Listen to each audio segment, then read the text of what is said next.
আরে ভাই তোদের মন বাপের জন্য কখনোই মানবে না, বুঝলি তো? ছোট্ট একটা ফুটফুটে বাচ্চা হয়ে গেছে, তারপরেও বলছি আমাদের মন মানে না। মানে তোদের মন কি করে মানবে রে?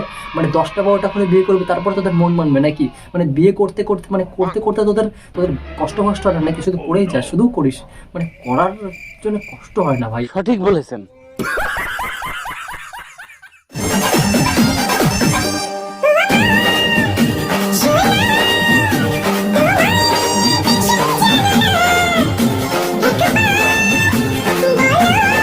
একবার বিয়ে করার জন্য রাজি হয়ে যাও না।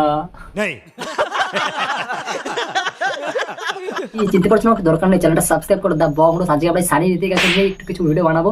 আর এই সানি ঋতিকা পুরো একদম ডিটো কাজের মতো, জানো ভাই? পুরো জেফার্তির মতো, মানে 10-12টা করে বিয়ে করবে, তাও এদের ভাই 7 মিনিটের না, শুধু ভাই বিয়ে করবে, শুধু ভিউজের ধান্দা, শুধু বিয়ে বিয়ে বিয়ে। তো চলো আজকে আমরা এদের বিয়ে খাবো। তো চলিए शुरू करते हैं। যখন ওখান থেকে চলে আসি না একটা সোয়েটার নিয়ে এসেছি, না একটা জ্যাকেট নিয়ে এসেছি, না একটা শাল নিয়ে এসেছি, যে আমাদের কেন সবাই আলাদা করে দিয়েছে। সত্যি কথা বলতে আরে দিদি এত কষ্ট পাচ্ছ কেন তুমি? তোমার কষ্ট থেকে তো আমারই কান্না পাচ্ছে, সত্যি কান্না পাচ্ছে। 10-12টা করে বিয়ে করবে তাহলে বাড়ি থেকে তাড়াবে না? এত জেনুইন কথা ভাই। 10-12টা করে বিয়ে করলে তো এমনি তাড়িয়ে দেবে বাড়ি থেকে, তুমি যত বড় লোক হই হও না কেন, বুঝতে পারলে দিদি? কথাটা ঠিকই বলেছেন। সত্যি কথা বলতে আমাদের কিন্তু বিয়ে হয়নি। বাবা গো, সন্ধ্যাবেলা দিয়ে বাতি দিদি বলে আমি সত্যি দিদি 10-12টা করে বিয়ে করলে, আর এখন বলছে আমি তো বিয়ে করিনি। তা বাচ্চাটা কি এমনি এমনি কি আকাশ থেকে ভগবান পাঠিয়ে দিয়েছে? হ্যাঁ বলেন কি? পাঁচটা ইট গাঁথা আছে, জানলা নেই, কিছু নেই। আমরা ওই রাজমহল ছেড়ে আমি আর আমার মেয়ে কিন্তু চলে এসেছি। আমার ওই ছোট্ট গোছানো ঘর ওটা কিন্তু আর নেই আমাদের। উড়িয়া বাবা গো, দিদি 10-12টা করে বিয়ে করার পরে তুমি তাও লোকদেরকে ভুংভাং বোঝাচ্ছ নাকি? এত মানে আমাদেরকে এতটা মূর্খ পাবো নাকি? তুমি যে বলছো যে তুমি তুমি আর তোমার বাচ্চা বেবি সোনা চলে এসেছো ওই বাড়ি থেকে, হ্যাঁ, তার মানে বোঝা যাচ্ছে তোমার বর তোমাকে ছেড়ে দিয়েছে, তাই বলতে যাচ্ছ না? আবার তোমার ক্যামেরার সামনে ক্যামেরাটা কে করে দিচ্ছে? হ্যাঁ, তুমি যে ভিডিওটা করছো সেটা কে বানিয়ে দিচ্ছে? সেটা কি উপর থেকে ভগবান এসে বানিয়ে দিচ্ছে দিদি? ओ भाई मारो मुझे, मारो मारो मुझे, मारो मारो नहीं, ये मजाक हो रहा है। एक सेकंड। কারণ এই গত 3 বছর ধরে কিন্তু তোমাদের কাছে আমরা অনেক কিছু লুকিয়ে এসেছি আমার আর আমার বরের ব্যাপারে। দিদি সে তো আমি ভালোভাবে জানি, সেগুলো কি তুমি আমাদের সামনে দেখাতে পারবে? আমাদেরকে দেখাতে পারবে নাকি? হ্যাঁ, তুমি বুংমা বলছো, হ্যাঁ, সেগুলো কি করে দেখাবে তুমি আমাদের? তুমি আর তোমার বর যেগুলো করছো আমাদের সেগুলো দেখাবে নাকি? তো বুংবাং বলে শুধু, যাও ওখান থেকে। ফাইনালি আমার মেয়ে এখন 1 বছর হতে যায়।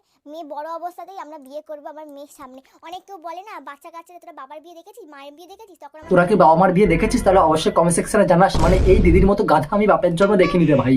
মানে ওনার বাচ্চা ভাই, ওনার বাচ্চার সামনে এরা বিয়ে করবে, আর ওনার বাচ্চাকে যদি কেউ কখনো বলে বড় হয়ে যাওয়ার পরে তুই কি তোর বাবা মার বিয়ে দেখেছিস, ও বলবে আমি দেখেছি আমার বাবা মার বিয়ে, তুই কি জানিস আমি দেখেছি। মানে কতটা গর্বের বিষয়, মানে এর থেকে মূর্খতা আমি আর কিছু আছে ভাই? লজ্জা লাগে।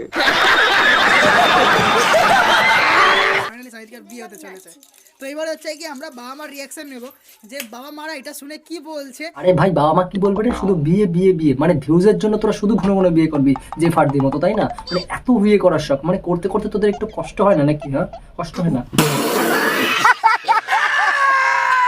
চিকনকারি কুত্তা আছে, ঠিক আছে? ওকে চিকনকারি কুত্তা ধরে নিয়েছে। এই সে যাই হোক, কুত্তা দিয়ে কুরকুর কুত্তা কুরকুর না বলতে আমার মেয়ে জন্মদিনের দিনকারে কিন্তু। আরে এর থেকে তুমি এক কাজ করো, কুর্তা পরে কুর্তা হয়ে বৌদিকে চাবিয়ে চেপে খাও, সেটাই ভালো হবে। এইভাবে ঘন ঘন কিস করে আমাদেরকে লজ্জা দিয়ে লাভ নেই। মানে কিস করতে হয় ভাই ক্যামেরা অন করে যখন, তখনই সালা কিস করে, মানে ভিউজের ধান্দা সবই। মানে জানি যে একটু কিস করলে সবাই ভালো লাগবে সবার, মানে ওর জন্য একটু ভিউজ বাড়বে, ওর জন্য শুধু ক্যামেরা অন করলে কিস করবে, আর আদার্স মনে হয় কিস পিস মনে হয় না করে। এই ভবিষ্যৎবাণী কি আমি করতে পারি? আমি কি জ্যোতিষী? সো হে গাইস, আজকের ভিডিওটা এতটুকুর মধ্যে কোন পার্টটা সবচেয়ে বেস্ট লেগেছে এটা অবশ্যই কমেন্ট সেকশনে জানাতে ভুলবে না। আর হ্যাঁ, নতুন বছর অনেক অনেক শুভেচ্ছা আমার তরফ থেকে, লাভ ইউ। আর হ্যাঁ, এর কোন পার্টটা সবচেয়ে বেস্ট লাগলো এটা অবভিয়াসলি কমেন্ট সেকশনে জানাতে ভুলবে না। তোমার ভাইকে সাপোর্ট করো, চ্যানেল নতুন হলে তোমার ভাইকে সাপোর্ট করো, সাবস্ক্রাইব করো, পাশে থেকে। আর যদি ফেসবুক পেজ থেকে দেখো তাহলে অবশ্যই ফেসবুক পেজটাকে ফলো করে পাশে থেকে। দেখা হচ্ছে পরে একটা নেক্সট ভিডিওতে, ততক্ষণের জন্য বাই।